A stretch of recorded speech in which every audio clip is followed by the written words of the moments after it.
It's your favorite time of the week. It's my favorite time of the week, ladies and gentlemen. Welcome to FIFA Fridays. C22 time. Listen, man, we got some FIFA basketball to talk about. You know what I'm saying? We got some new news. Listen, we're going to do a lot today. I know y'all been saying, Venom, we want longer FIFA Fridays. And listen, I got y'all, okay? I got y'all. Fun fact, last Friday, I didn't get no sleep, and I was doing that FIFA Friday sleepy as hell. Still came through, you know what I'm saying? Listen, let's get straight into it, though, okay?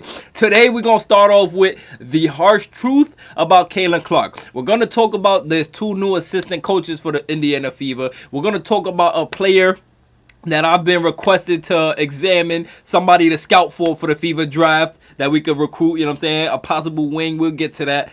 We got some more, we got a lot to talk about, man. You know what I'm saying? Like that video. Y'all know what's up already.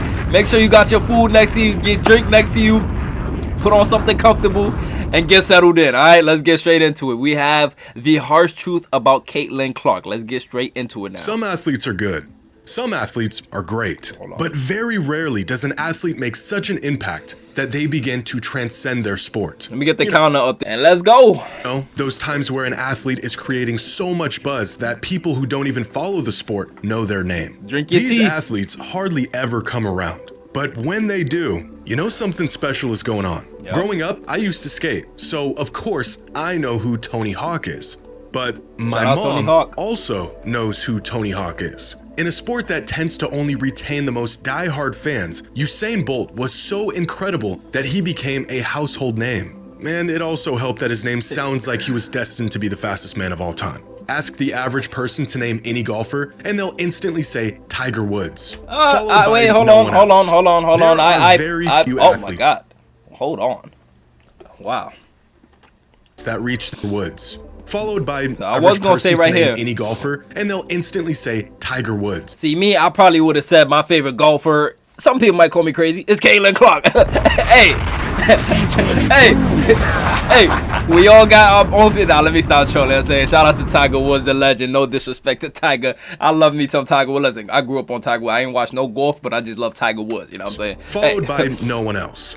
There are very few athletes that reach this level of popularity, where they almost single-handedly lift their sport to new heights. And right now, women's basketball is home to an athlete that may just be next in line to be one of these transcendent athletes. Caitlyn Clark has only been in the WNBA for one season, and she is already the face of the league, drawing in more fans, viewers, money than ever before. But it hasn't come without harsh criticism, some of it targeted at the disproportionate admiration and attention being given to just one player, and some of this criticism claiming she simply isn't nearly as dominant as we are led to believe, a product of the sports media machine pushing their golden child. Is Caitlyn Clark really as good as advertised, or have her talents been overblown for the sake of the WNBA and the future of women's basketball? Now, we all know Caitlyn Clark is definitely not overrated, not overhyped. Listen, I think everybody watching this right now can agree. It took one game to get us hooked on to Caitlyn. Facts. Eye candy, I'm talking about straight out the gate. If you don't know this girl from a hole in the wall, all you have to do is watch one game of this girl and you will be hooked. I've never met everybody on Twitter says, like, everywhere I look, everybody says I looked at one game. Because this is what happens, right? People watch highlights. They go to see the game and see, like, okay, let me see if it's relating. Like, you know what I'm saying? Because a lot of highlights be lying. You want to go watch the game and see if they actually doing this on a consistent basis. You can watch any of Caitlyn Clark's games. She's going to pass the ball crazy. She's going to shoot the ball crazy. She's going to move at, like, she speeds the game up and slows it down at her pace. Like, she never rushes. She never, like, slows down for nobody. She dictates the game. She's the narrator. Y'all know me, my saying. She's the mitochondria. She's the powerhouse of everything. You know what I'm saying? And I want to personally thank Caitlyn Clark for lifting up our sport. Whew, that tea. Today's video is sponsored by DraftKings. Come on, DraftKings ain't sending your boy Venom no money. Hey, DraftKings, come holla at your boy. You know what I'm saying? You know what I'm saying? April of this year, the women of the NCAA Basketball Championship accomplished something completely unprecedented. Throughout the game, they drew in nearly 19 million viewers, a number that shattered every NCAA women's record, exceeded the viewership of any men's tournament game over the last half decade, and even surpassed every single NBA Finals game since 2018. Oh my God! What? Since 2018, Golden State Warriors versus Cleveland Cavaliers. Whoa. He need to repeat that one more time, bro. On April 7th of this year, the women of the NCAA Basketball Championship accomplished something completely unprecedented. Throughout the game, they drew in nearly 19 million viewers, a number that shattered every NCAA women's record, exceeded the viewership of any men's tournament game over the last half-decade, and even surpassed every single NBA Finals game since 2018. The game was a groundbreaking spectacle, with people who had never even tuned into a single basketball game in their life turning on the TVs to see who would be crowned champions. Hey, if any of y'all started watching basketball in 2024, comment I'm new right now. If you're watching basketball because of Caitlyn Clark, I want to see how many people watching this reaction right now started watching basketball this year because of Caitlyn. Let me see. The majority of this flocking attributed to one player, Caitlyn Clark. Her unbelievable range and record-breaking performances proving to be must-watch TV. The true testament of her greatness and impact, all of the doubt and borderline detest that quickly followed her ascent. Some fans and players, both past and present, questioning if her talents would translate to the next level and if the horde of fans she inspired would follow. Wow, bro. They did. Her WNBA debut attracted the most viewers of any WNBA game in the history of ESPN. Indiana's home game attendance jumped from an average of 4,000 fans last season to an average of over 17,000 fans this season. Bro, that's 4 times, and some change. She's doing 4 times what they've been doing already, and some bro, this girl is you can't make this up. No matter how much media you push, you ever heard the saying, you can bring a horse to water, you can't make them drink? That's the definition of Caitlyn Clark. You can bring, I be seeing people try it with a bunch of upcoming athletes, like Paige Beckers. They try it a lot. Juju Watkins. There's a lot of players that they try to and I see people complaining about why they not getting pushed as Caitlyn. It's you can bring a horse to the water, you can't make them drink. Meaning you can push all of these girls, but if they're not shattering records and playing and impacting the game in the way Caitlyn Clark is, or even close to it, they're not gonna get the same results as Caitlyn. Caitlyn don't even, notice she don't go out her way for the attention. It just she is the light. Listen. More than 400% increase in just a single year. Transactions in the Fever's team store jumped over 700%. And WNBA viewership has skyrocketed to levels that even Clark's biggest advocates could not foresee. Game 4 of last year's WNBA Finals drew in more viewers than any WNBA game over the last 2 decades, with 728,000 fans tuning in for the game, living up to the hype as one of the most anticipated games in the history of the league. This season, there were 22 regular season games that eclipsed that mark, 21 of them drawing in regular season games. This season, there were 22 C22. Is it obvious? Is it obvious? If that's not God, I don't know. God is telling what you want to argue with God? What y'all, Cheryl Swoops? What y'all want to argue with God? 22 is not no coincidence. Bro, y'all gotta understand. A lot of people are not woken. But you have to understand, these numbers are not coincidental. It's no coincidence that Stephanie White came in and her number was 22. There's no way that it was 22 games that had more views than last year's finals. And Caitlyn Clark's jersey number is 20. Games in the history of the league. This season, there were 22 regular season games that eclipsed that mark. Wow, 21 bro. Of them drawing in over. What months was these? Do they show the months at least? They don't show the months. They only showing the games. And all of those was Fever games. All of these was Fever games. All 22 was Fever game, bro. I'm not even surprised though. Wait. Liberty at Suns. Okay, that one though is the only one. And Mercury at Suns. Everything after that is straight Fever, bro. That's million crazy. Viewers. Even crazier, 18 of those 22 games featured Caitlyn Clark and the Indiana Fever. Wow, but the most revealing evidence of the now dubbed Caitlyn 18. Clark effect is the fact that WNBA viewership has nearly caught up with NBA viewership in 2024. Damn. On ESPN, NBA games averaged 1.56 million viewers this past season. WNBA games averaged 1.2 million viewers, a number that was inconceivable just a couple years ago. But Caitlyn Clark's soaring popularity has been a point of contention for many fans of the WNBA, frustrated that in a league that is bursting with talent right now, it's all just being overlooked for the poster child. In a league that is bursting with talent right now, it's all just being overlooked for the poster child of women's basketball. Do Caitlyn's abilities actually warrant the hype? In just her rookie season, Caitlyn broke over a dozen league and franchise records, including the WNBA's single-season assist record. She set the record for the most assists in a single game. She received the most All-Star votes of any player in WNBA history, set a new league record for double-doubles by a guard in a single season, scored the most points of any rookie in league history, and became the first rookie in WNBA history to put up a triple-double. Yo, I'm gonna be honest, I've never in my life seen a graphic with the font so small. That's how you know this is how many records she broke, bro. I've never in my life seen a graphic of a player with this much, like, is no way, like, how are you breaking this, like, is no, like, how? Like, I don't even know, I can't even read all of it, like. Just this past week, it was announced that Caitlyn made first-team All-WNBA, which makes her the first rookie to make first-team All-League since Candace Parker did it 16 years ago. Turns out those awe-inspiring performances from her days in college did, in fact, translate to the pros. Because even against the best defense in the world, she is pretty much an offensive cheat code. But wait, remember? Reality was coming. Oh! Okay.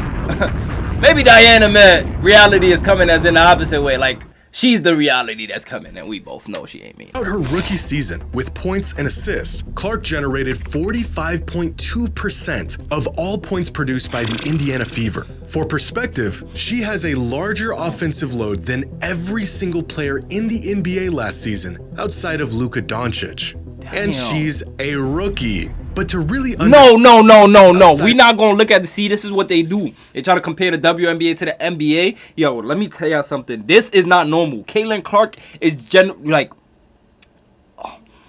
is 12 minutes a quarter. WNBA is 10 minutes a quarter, okay?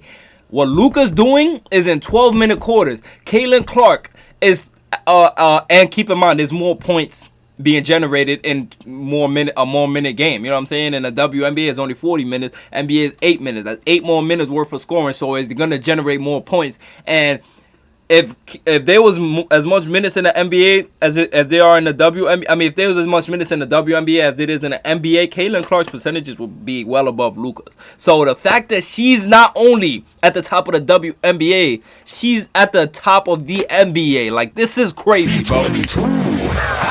This is insane to look at. Like, not only is she responsible for her points, but she's responsible for the points she's generating, assists. Like, oh my God, bro.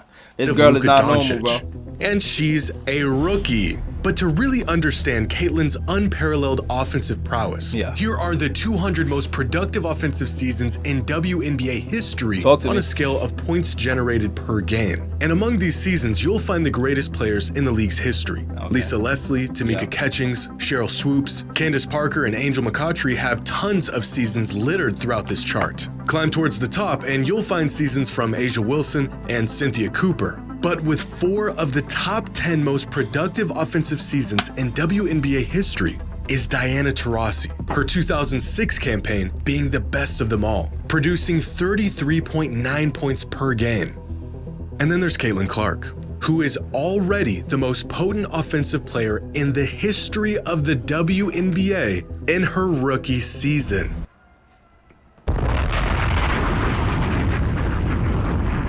We looking at the same thing? Okay, for context reasons, right? This is everybody else. Okay, where's Caitlyn? This girl is so, like, she's not over here. She's not over here. Even being in the mix already is crazy enough, right? Rookie season. She's at the very, like, there's, like, bro, there's so many levels. And I'm telling y'all, this girl is scratching the surface. Like, this girl is so, like, generational. I promise you, words can't even explain what she's going to be doing. Like, nobody can say what she's going to do because this is her rookie year. And this is what she did. She has a year to practice. Like, Women's hoops has never seen a player like this. And as absurd as her numbers are, how she puts up these numbers is just as incredible. Here are the players who attempt the longest three-pointers on average in the NBA last season, with Trae Young leading the league with the deepest three-point attempts with an average distance of 27.94 feet, and Damian Lillard and Stephen Curry just a shade closer. Despite it still being worth the same amount of points, the longest shooters in the NBA are stepping 4 feet outside the three-point line on their attempts. But even amongst the deepest shooters in the world, Caitlyn Clark is on her own island, because throughout the 2024 regular season, her average three-point distance was 28.1 feet. Damn! Not only further than three-point distance was 28.1 feet, which is She's saying, men, step aside. Women, step aside. I'm an alien. not only further than any player in the NBA and in the WNBA, it is a whopping 6 feet out from the WNBA three-point line. Has Caitlyn Clark been worth all the attention and hype that has engulfed her over the last 2 years? Yeah, I'd say so. She didn't just have a successful rookie season. She had one of the best rookie seasons in recent basketball history. And this isn't just to her benefit, but the benefit of the entire WNBA. Because the seismic boost in the WNBA's popularity this season is not limited to those turning on the games to see what she'll do next. It can also be found in the fans actually showing up to the games. Bro, I ain't gonna lie, bro. It's like Caitlyn Clark is literally doing, like, she's literally doing what an NBA player would do if they stepped into the WNBA. Facts. Say I'm wrong. Say I'm wrong right now. You can't even look at me and tell me what I'm saying sounds crazy. She's literally doing more than what these NBA players is doing in the WNBA. Meaning, if a lot of these NBA players come to the WNBA, they'll be doing what Caitlyn is doing, and she's a woman doing this. Like, looking at a chart of the average attendance of WNBA games since the inception of the league in 1997 will tell you a story of a league that has seen their fair share of good days and bad ones. In 1997, there were only 8 WNBA teams, all with really healthy attendance numbers due to the excitement of a new women's league. The league quickly expanded to 16 teams, with a handful of teams emerging as fan favorites, like the Washington Mystics, the Phoenix Mercury, and the LA Sparks. So what happened to the Mystics? I don't know why they went from, like, what's that, 16.5 all the way down there. That's crazy. But with a massive league expansion came a nearly equal retraction. Many teams folding along the way, such as the Soul, Fire, Miracle, and Sting. But it wasn't until COVID where the league's once steady fan base was wiped out. In 2020, there were no fans in attendance due to COVID protocols, and when play resumed in 2021, attendance was at an all-time low. A number that has been quickly rising in the few years since the pandemic, but has specifically seen an explosion this season, where for the first time, league attendance was higher than the WNBA's inaugural season. The Indiana Fever seeing the highest attendance numbers in league history, nearly selling out every single home game. In a league where attracting the casual fan has been a seemingly insurmountable task, Caitlyn Clark has defied the odds by not only drawing in new fans for her and her team, but rising the tides for the entire league. This is completely unprecedented. At least in the WNBA it is. But there was a time when the NBA was facing similar struggles until a pair of players showed up and changed everything. After the success of the Celtics in the 1960s, the NBA's growth in popularity had come to a grinding halt in the 70s. The league had a rampant drug problem. An emerging rival league known as the ABA was picking up steam, and the NBA didn't really have a face to propel the league into the next decade. Jerry West was on his way out. Kareem was incredible, but he didn't really have the personality or charm that fans gravitate towards. Bill Walton's prime was cut short due to injuries, and many fans felt Julius Erving's introduction to the league after leaving the ABA in 1976 was a bit short of what was advertised. Many games were lucky to see even half capacity in attendance. Many teams were losing money. The NBA had fallen to a, quote, second-tier sport behind the NFL, MLB, and NHL. All of this culminating to the point where some networks infamously had NBA Finals games on tape delay in the late 70s due to low ratings. The league was What? in desperate What? There's no way. tape delay in the late 70s due to low ratings. The league was in desperate need of a generational, transcendent superstar. Lucky for them, they got two. Coming off the most popular Bird and rivalry Magic. in the history of college basketball, Larry Bird and Magic Johnson propelled the league to new heights in the 80s, Guess who transforming came next? the NBA from a second-rate league into a behemoth of sports and entertainment. A tandem that many longtime NBA fans say saved the NBA. Now, this isn't to say Caitlyn is the second coming of two of the greatest, most important figures in the history of basketball, but her impact on the sport at such an early stage in her career has reached a level reminiscent of some of the most influential athletes of all time. In her career at has this reached crowd, a level bruh. reminiscent of some of the most Like, you can't, like, they're literally going to talk about this in documentaries. This, you cannot make this up. Like, there's literally no, you cannot make this kind of crowd, like, this influence. She really built this from the ground up. Nobody could take this away from her. most influential athletes of all time relative to their sport. Because her popularity hasn't just affected her, it has had a cascading effect on players across the entire WNBA. Clark has essentially become the Shout out gateway to to NBA fandom for many people. They come to witness the phenomenon that she is and end up staying once they see just how awesome the league and its players are. Players around the league are signing groundbreaking endorsement deals. Teams now have their own planes and new facilities. Many WNBA players have become household names, some of the most recognizable figures in sports today. Like, I'm trying to tell y'all this, right? Just because you're not on Caitlyn Clark's team, you cannot deny the fact that she's changing your lifestyle. Just by working within the same company as her is enough to reap some of that light. Like, you gotta understand, right? Even Satu Sabali said this. She said, our practice opener sold out, and I think she said, I've never seen that happen before. Like, it's crazy the effect that, like, Caitlyn is making people care about women's basketball. Even fans that gave up on the sport are coming back. Even new fans that's coming in. Like, no matter what, every state that, like, it's just, the casuals are waking up. Like, it's just more fans to the game now. That's what I'm trying to say. Even if it's not Caitlyn Clark fans, it's still the Caitlyn Clark effect.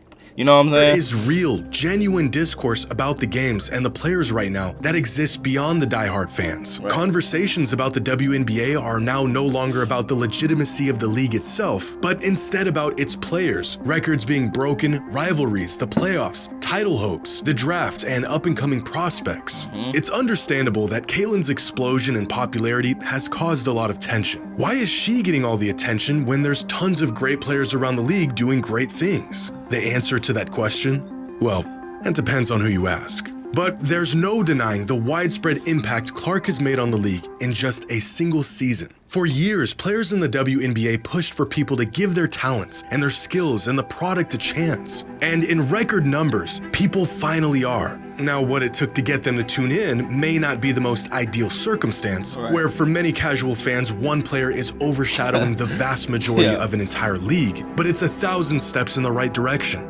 Whether the Caitlyn Clark effect will have a lasting impact on the league and retain these new viewers and fans and continue need to an draw Iowa in jersey. more in the future is something that only time will tell. Yes. But one season in, and she is on a path to being one of the very few truly game-changing athletes of her generation.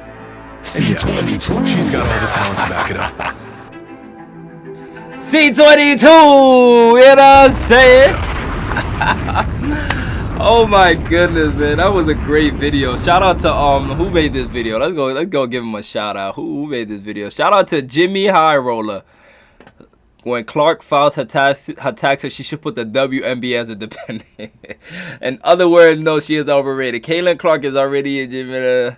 Caitlyn Clark has had such an impact that my mom, who gives me, my dad, and my brother S for wanting to spend all day watching football, wants to plan a trip to Indianapolis with her sisters to go watch Caitlyn Clark play. My mom, who could not be bothered to attend any sporting event because spending money on that sort of thing does not interest her, is willing to travel from Minnesota, get a hotel, and pay a premium price for basketball tickets because Caitlyn Clark is that important of a figure. Man, like, everybody just giving Caitlyn Clark her respect in this. I love it. I love it. All right, let's move on. Okay, I got a personal request from CC22 Ball on X. She said, we need her. talking about a girl named Janiah Barker. I've never heard of her before, but let's get into this, all right? As well, moving to the defense, Barker is an incredible defensive prospect for the numbers as far as like her impact on this Texas A&M defense last season. All right, so far, just based off the stats, she's at Texas A&M, obviously, in 2024. 79.8 defensive rating with Barker on the court. A 92 defensive rating with Barker on the bench. Now, let me tell you something, okay? That's big right there.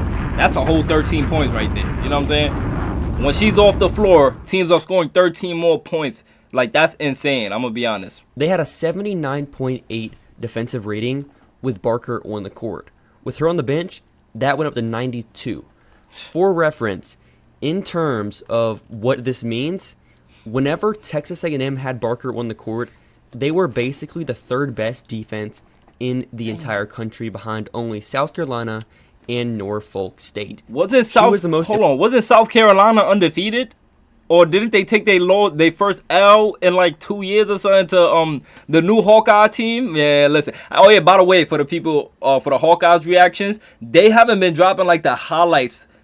Like I don't know, like the 10-minute highlights. I'm only seeing 1 hour highlights. Impactful defender on this team, and also worth noting that their point guard India Rogers last season is 5'6", and respectfully, she is objectively an awful defender. So for A&M to be this good defensively is because of like Aisha Coulibaly, but also what Janiah Barker can do. Her defense last season was incredible. For some numbers, 2.4% steal rate and a 2.5% block rate. Barker, I'm loving the defense already. Hey, I'm loving the defense already. And I'm going to be honest with y'all. The reason why we looking for her, and I think if I remember correctly, her height was like 6'4" or something, so she's definitely tall enough to be a great wing defender with that defense, with that steal and block rating. Versatility as well is what makes her. Look at that block right there. Like, take this possession for example. You see how she can hedge out, make a play on the ball, disrupt ball handlers, but also get back, defend at the rim, and provide help defense. These type of plays just speak to her defensive value as just a mover, being able to switch type, but also she can hedge. Is what Look at how she just jumped out to that screen. Like, do y'all notice? Like, for example, if this was Caitlyn Clark and Alyssa Smith, like, Caitlyn is left to die on that screen. The fact that she jumped out that high, look at how she irritated her the dribbler's whole like rhythm right there. Now the dribbler's whole left is being taken away. She took it completely away and made a force back right. And you can't even get a pass off because that's a bad angle. You see how she can hedge out, make a play on the ball, disrupt ball handlers, but you would think she switched right here. That's how good she is. Also get back, defend at the rim, and provide help. And to get back, these type of plays just speak to her defensive value as just a mover, being able to switch, hedge, but also play passing lanes, defend at the rim as like a primary rim protector in one-on-one assignments, but also as a helper. The value defensively, with her size, with her length, with her strength and mobility, just makes her like a potential all-defense caliber player at the WNBA level. I'm not going to say defensive player of the year because all-defense caliber. Like, she's not biting on the face, still bothering a shot. What's he all balance? At the WNBA level. I'm not going to say defensive player of the year because that's high expectations. But she is like a super fun defender. Oh, she did it again. Yo, this girl defense is insane, bro. Look at her. But she is like a super... Her ability to jump out at the screen and still get back. Look, she's jumping out. Now the ball is in her hands. You can't control a ball while it's that high, and you can't control it when it's too low. You got to catch a ball in a rhythm. So when an unexpected, like, hedge out that high, that fast, too, like, let me move my camera so y'all can see. She's jumping out fast as hell. Fun defender. Taking it away again. She took away to her left on the first one. Now she's taking away the defender's right side. The center still high. You see this one is helping. Still grabbing her center like slightly. The other team center slightly to hold her so she don't roll and give her time to get back. Yo, this is great defense. Because of what she can do. And she's still getting back. Just a schematic standpoint on both ends. Wow. And the versatility that she gives you. That was amazing right there. Hey. The Fever team just posted this too. You gotta love the pettiness from the Fever team. Look at this right here, man. Aaliyah Boston finished top 10 in blocks per game in back-to-back seasons. And guess who they got her blocking right here? Aaliyah Boston returns the fade. You gotta love it. You gotta love it. Hopefully they attached a clip or something down here, right? Oh my God, did they? Damn, nobody attached the clip of it. That's trash. Oh wait, hold on. Alyssa Thomas. Get the. Oh my God, I don't think I seen that one. You heard the sound of that ball, man? Put your volume up. A swat from behind. Alyssa Thomas, push pass. Aaliyah Boston returns. Set that mustard. All right, on a serious note though, Indiana Fever posted, we have hired Austin Kelly as an assistant coach. Additionally, Karima Christmas Kelly returns as an assistant coach. Now, I'm gonna be honest with y'all, I don't know either one of them. Hey, I don't know a single one of them, but listen, man. They apparently they, you know what I'm saying, they good. I know that Karima won a championship with the Fever in like 2012, and it's crazy because I think Stephanie White was an assistant coach at the time, so that's even more the merrier, you know what I'm saying? And they are married, by the way. Austin and Karima are married. I don't know nothing about Austin, but listen, I'm just being positive. I'm being optimistic because the front office haven't let us down yet. You know what I'm saying? Ever since Kelly Kraskov took over, Wnba Cox came in. Who else? Stephanie White. Listen, it been nothing but good vibes. All right, let's move on. By the way, I do want to address the Alyssa Thomas and Janiah Carrington trades happening. Even Kennedy Carter. Like, let me just address that now. It's not happening. Okay, it's not. For all the fans out there who I don't even know why I would want it, that would just mess up the team chemistry. It's not happening, okay? So we can leave that conversation alone. Kennedy Carter did what she did. Janiah did what she did. Alyssa Thomas did what they did. It is what it is, you know what I'm saying? I'm noticing it's only the WNBA fans that been WNBA fans that really, like, try to make excuses for what they did to Caitlyn this year, and it just, like, it made me take a step back from them. Like if you really gonna defend that, that's crazy. Like, Alyssa Thomas threw, like, literally shoulder check Caitlyn. Like, look at this clip right here. Try to tell me, look at this clip and tell me that this was a clean play right here. Just look at this. Boom. Oh my God.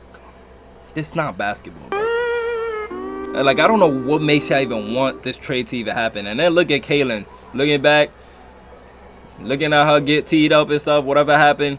And then play into the crowd like, they can't stop me. Like, this girl is a troll, bro. She's a troll. She's a troll. She just think her tongue like, they mad. They can't stop me. Like, I don't know, man. I don't know what makes y'all even want this trade to happen. And this is what Kennedy Carter had to say about Caitlyn Clark. And that's on that. Because besides three-point shooting, what does she bring to the table, man? Listen. It's crazy because I actually liked Kennedy Carter a lot. When I first started watching, I didn't know nothing about her history and that. He's a great basketball player. You know what I'm saying? I'm not going to take away from that. Kennedy Carter's a great basketball player. But just the personality and being, like, dirty and stuff, that's the part that, like, really, like, it rubbed me the wrong way because I was really supporting Kennedy Carter. Like, I really genuinely liked it. Like, I didn't think it was a dirty play. Like, me, I like morals, too. I'm not just somebody who pay attention to the game. I like knowing if somebody's a good player, too. You know what I'm saying? I like to follow good players. Like, let's move on. I don't know what could make somebody want this. Look at this. Why?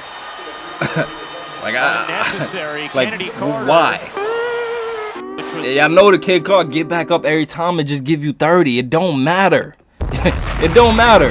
Who I said, listen, Thomas. We don't watch Kennedy Carter. Do I gotta show DJ and character? And I ain't even gonna do that because that was so recent. You know what I'm saying? But listen, I'm gonna be honest. I see why they mad.